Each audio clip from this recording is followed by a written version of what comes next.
Good morning, everyone, and welcome. My name is Nicholas Bulens. I'm a program administrator at the Executive Office of Housing and Economic Development.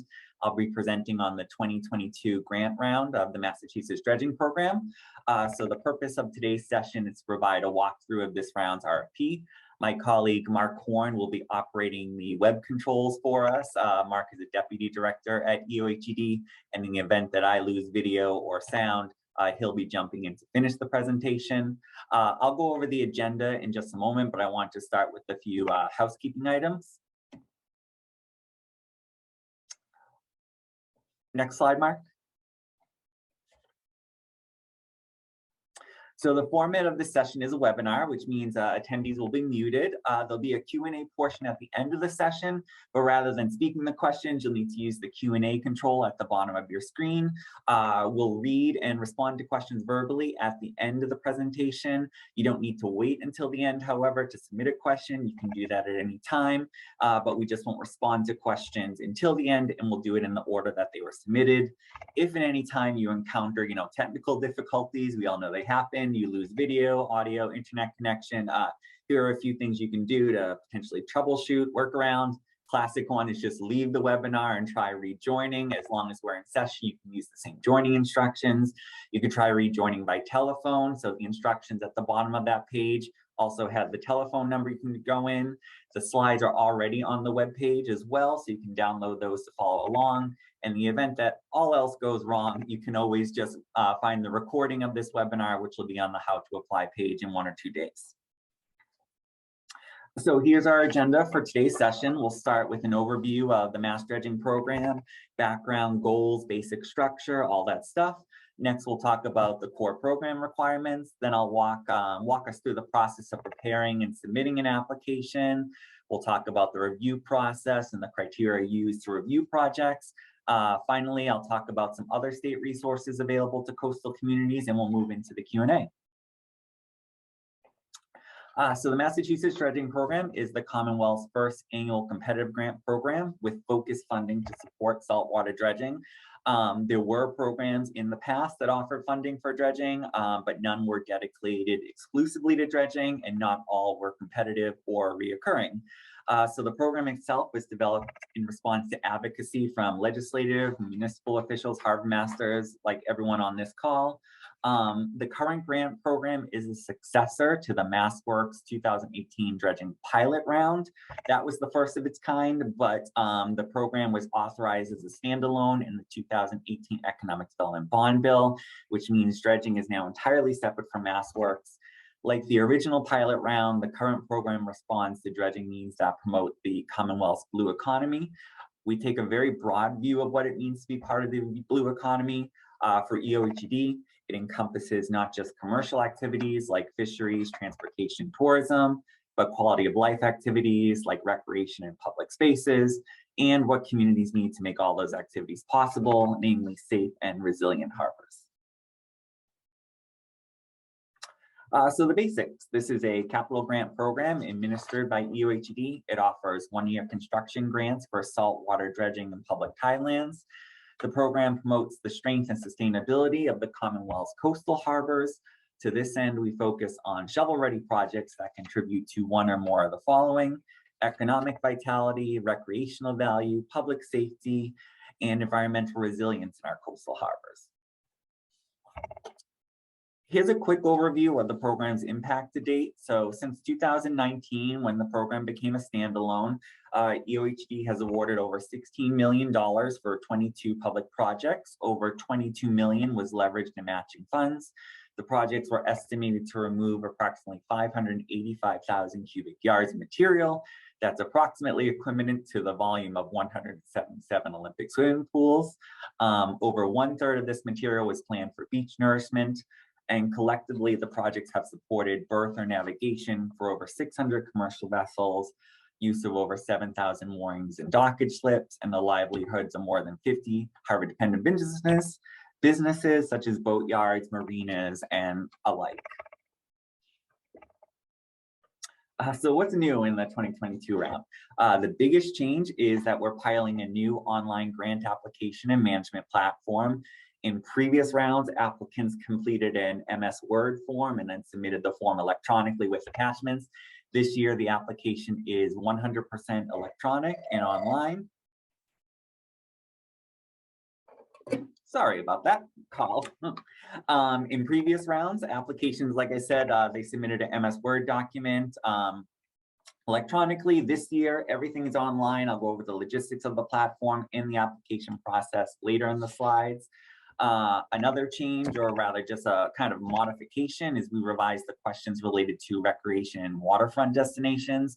We're encouraging applicants to provide more details about recreational users and assets. We want to hear about public and private recreational boating facilities, so your marinas and your mooring fields. We also want to learn about your harbor's public spaces and whether the harbor includes the downtown, commercial uses, or a mix of uses. Public investments tied to dredging. So in previous rounds, questions focus on private investment associated with projects. In this round, we also want to make clear that we are interested in public investments. So examples include replacing a public pier or dock or the creation of new moorings or slips. So we do have a specific question that kind of pulls that out. Lastly, criteria for Section 204 projects. So in the context of our program, Section 204 projects refer to the beneficial use of dredge material as part of a federal dredging project, which requires a benefit cost determination by the U.S. Army Corps of Engineers, as well as a non-federal cost share. These projects only accompany a federal dredging project, so unless the Army Corps is dredging in your harbor, you won't have one of these.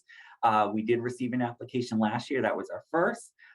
Section 204 projects are eligible for consideration, but because they're quite different from a typical dredging project, we determined that additional criteria should be required. So first, any federal dredging and placement of the dredge material must occur within the jurisdiction of your municipality. Basically, that means the dredging can't happen in one community and then the dredge material will be placed in another community. It should all be happening in the same community and in the same harbor. Second, the application must include a federal feasibility report or federal interest determination letter, which tells us that the Army Corps has already completed their benefit cost analysis. And lastly, applicants cannot claim federal spending on the project as their match for the grant request. The program's 50-50 match still needs to be satisfied from one or more non-state funding sources. So here are the basics: who, what, how much, who's eligible. Program is open to the Commonwealth's 78 coastal municipalities. There's a limit of 1 application per municipality. Joint applications are accepted, but if you submit a joint application, you cannot also submit a single application. You can sign on to only 1 application per round. What's eligible? The program supports bidding and construction expenses for public berths and channels. Public is really the key word here. Tidelands that are privately held by a grant, license, or lease agreement are not eligible for funding. Pre-construction costs like study and design are not eligible for funding. Municipalities can, however, consult the Seaport Economic Council for pre-construction grant opportunities. I'll touch upon that a bit later at the end of the presentation. The maximum amount that a municipality can request is $2.5 million. Partial awards may be considered, and they have been considered and awarded in previous rounds. So projects require a minimum 50% non-state match. This means any match funds must come from a non-state funding source. You can use multiple non-state funding sources to meet this requirement. These include municipal funds, federal grants, which is different from federal spending, funds directly distributed through the American Rescue Plan Act, so ARPA funds received by your community from the federal government, and also private cash contributions. I'll note that pre-construction expenses or in-kind services are not eligible for match purposes. We have had this question asked in the past, and it is a good question. However, applicants are encouraged to describe any pre-construction expenses occurred in the last 3 fiscal years. There's a question in the application where you can do that, and these expenses will be considered in the overall assessment of the application and can contribute to the project's competitiveness. So in the event of award, these are the general obligations that you'll be expected to do. First, payments will be dispersed for actual work completed as documented by your invoices. In other words, funds are dispersed on a cost reimbursement basis. Your deliverables will include quarterly progress reports, bid plans and bid canvases, construction contracts, any change orders with those, your post-dredging survey to show that the work has been done, and also a project closeout form. 5% of the award may be held as retainage until project closeout. Successful applicants will be required to submit match documentation and copies of all permits and drawings. The anticipated start date for grant contracts is July 1st. That's the earliest that fiscal year 23 capital funds will be available. All grant funds must be expended by June 30th, 2022, which means grantees have 1 fiscal year to complete your projects. It's the nature of capital funding, unfortunately. Because of this, shovel readiness is critical. Shovel readiness is exactly what it sounds like. You know, is the design fully funded? Are all permits and match funds secure? And, you know, most importantly, is it realistic that the project can be completed, or this phase of the project can be completed in 1 construction year?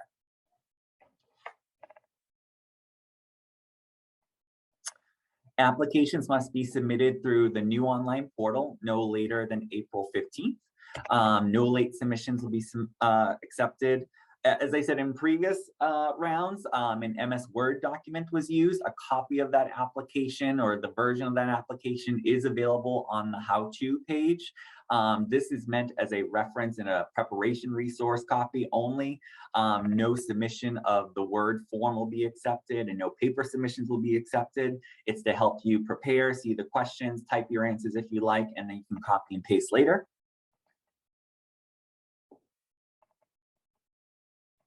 So the application includes 7 sections. Your project summary is your basic snapshot of the project and grant requests. Harbor profile, these questions relate to kind of the level of development in your harbor and the benefits that it provides for users, the public at large, and also environmental justice populations. Project description, you're asked to describe the scope, need, shovel readiness, feasibility, and also any phasing associated with the project. Budget, this section, you'll detail the project costs, your funding sources, the status of your match, and any recent pre-construction expenses. There's a budget table in the application that you'll use to fill that out, that information. Supporting the blue economy, this is section 5. This is your largest section, and it actually has 4 kind of separate subsections.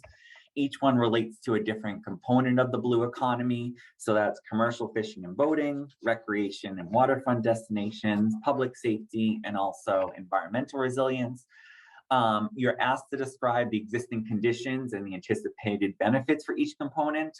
I'll note here that at the beginning of the application, you have to choose one of these categories as kind of the principal project goal, but you can, and we encourage you to make arguments in all of the categories that you can, so you can show the full value of the project and also make the strongest case.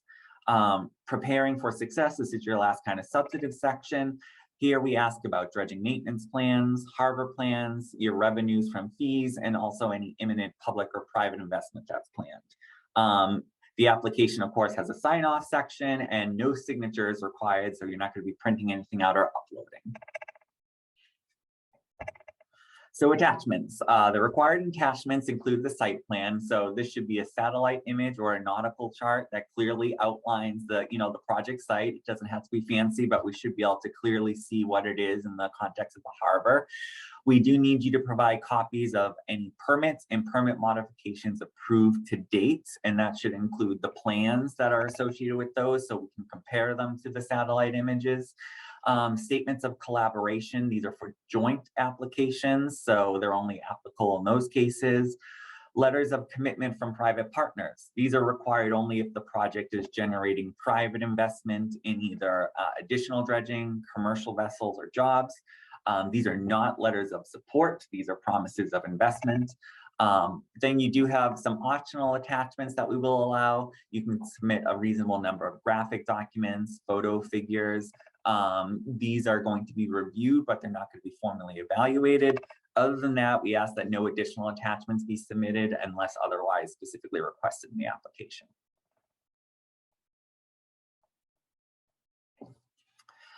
So as I mentioned earlier, the dredging program is piloting a new online application platform this year. We're excited about this because the application is now 100% electronic and online. The first thing to know about the process is that each submitter which is essentially the person entering the application, presumably a municipal employee, is required to sign up for a personal user account to use the platform. So these are kind of some basic screenshots. On the how to apply page, you'll see the online section. You'll click that kind of plus. The link will be available no later than April 4th, 2022, likely sooner. We're still building it out and testing the application to make sure it's going to work for everyone. Once you click that, you got to get to a landing page. It's got to have some basic instructions to talk to you about the program. You'll see the apply link, click that, and that's when you're brought to the sign up page. Sign up and registration is really easy. It should be automatic. So here are the broad steps for preparing, submitting. Again, you'll find everything you need on the how to apply page. We always recommend that you download the RFP and that reference copy of the application for review to start thinking about things. The URL to the application platform will be available again by April 4th, and that's when you create your user account. You'll gather and save your attachments in a common folder on your computer. This makes it much easier when you have to upload the attachments. We ask you to label each attachment using the file naming system that we put in the RFP to make it easier for everyone to determine what attachment is what. You complete the online application form and then upload the attachments. The great thing this year is that the online application does have a save button, so you can always save and return to it and everything will be returned. That was not the case last year. Everything had to be uploaded at once. And then you submit the completed application with the attachments. A confirmation message will be sent, but it's got to be submitted to the address on the user account. So whoever created that account to submit it, that's where the confirmation will be sent. So given that this is an entirely new platform to everyone, I wanted to highlight just a few fields that you'll encounter in the form. First, we now have some drop-down answers that are possible. One of these new drop downs is in question 2.1, which asks you to select the name of the harbor in which the dredging is occurring. You can kind of see this in the top left-hand corner of the screen. So in previous rounds, applicants have replied to this question very differently. In some cases, applicants described only a small area of the harbor rather than kind of the complete harbor. When this happened, they cited fewer users and fewer assets than they were actually able to cite. In other cases, applicants described kind of two harbors where really there was just one. This resulted in overestimated numbers. So what we've done now is we're providing a complete list of harbors in Massachusetts based on the Commonwealth's 2015 State of Our Harbor report. Everything is kind of organized by city/town name, comma, harbor name. If you can't find it, the very first option is other or multiple harbors. So that is there, but we do ask that you find the harbor, if at all possible, in the drop-down list. Here are some other general fields. So you have your answer boxes that do allow rich text editing, which means you can use bullet points and stuff like that. The text boxes will expand automatically in most cases. There will still be some tables, and in cases where there's kind of like a summation in those tables, the tables will do that for you automatically. In this case, because it's an electronic application, there are also conditional questions, which means you don't see everything unless you click yes or no to certain questions. So make sure you're reading those things carefully. If you check out that, MS Word copy of it, you will be able to see all the questions. Then when you log in, some of them will be hidden unless you hit yes or no. So I always like to go over some helpful tips for when preparing these applications. So first thing I always stress is review the RFP and view a copy of the application first to understand everything in full. Complete all sections to the extent possible. We can't evaluate what's not answered. So not everything may be applicable, but definitely read through, answer what you can. Provide complete, straightforward responses. Repetition across sections can be okay. In most grant applications, there are always this feeling that you're repeating yourself a bit. That is usually okay to make sure that you're answering everything completely. Carefully read all your questions in text, especially since a lot of the questions are now conditional. And we also try to include prompts and instructions to help guide your answers, make you provide complete answers. And also support statements with examples, numbers, and data when available. or when asked. Not all statements speak for themselves. I know when I used to write grant applications, I found it easier to kind of type them in a Word document and copy and paste later. But the application also has a save button online. So complete preference, do whatever you need to.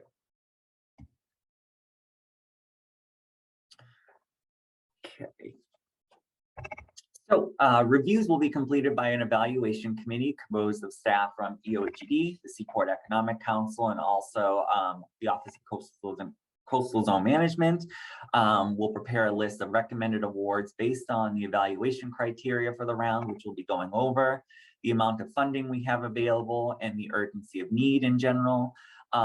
We do consider the broad and equitable distribution of limited funding every round, and the list is subject to approval by Secretary Keneally, HED Secretary, and to ratification by Governor and Lieutenant Governor. We do notify all applicants in writing of an award or a non-award decision, so we're not going to leave you hanging. All right, so this is the kind of nuts and bolts. The evaluation criteria is how we assess an application and kind of look at the competitiveness of a project. So the evaluation criteria are kind of associated with the different sections. Here is the harbor profile. So we look for characteristics consistent with the developed harbor, berths, boat ramps, piers, harbor dependent businesses, characteristics consistent with the destination waterfront. This can be public spaces, restaurants, retail, commercial, or mixed use zoning, and also benefits for one or more environmental justice populations. Basically, we want to see that the project harbor is a public resource and that it's actively engaged in the blue economy and benefiting multiple populations. That is at least the ideal for this section.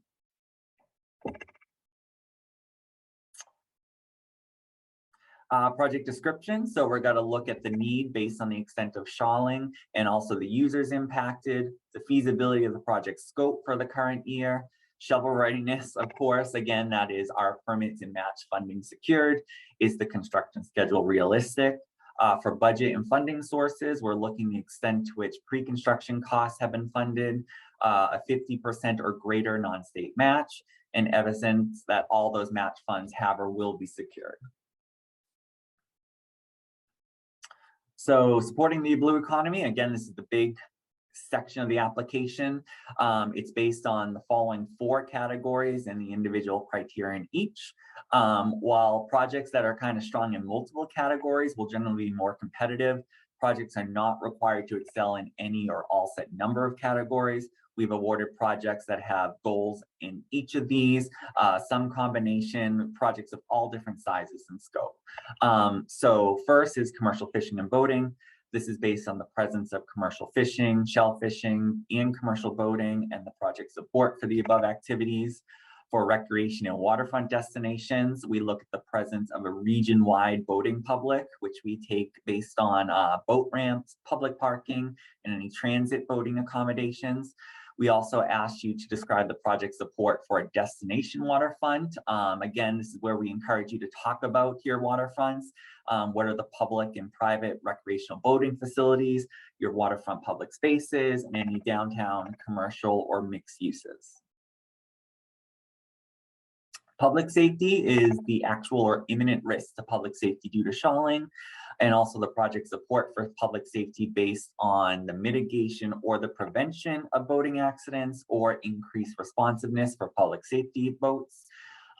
Environmental resilience, the project support for preserving, protecting, restoring, or reinforcing coastal resources. This could be your public beaches, your wetland resources, nesting habitats, water quality in general.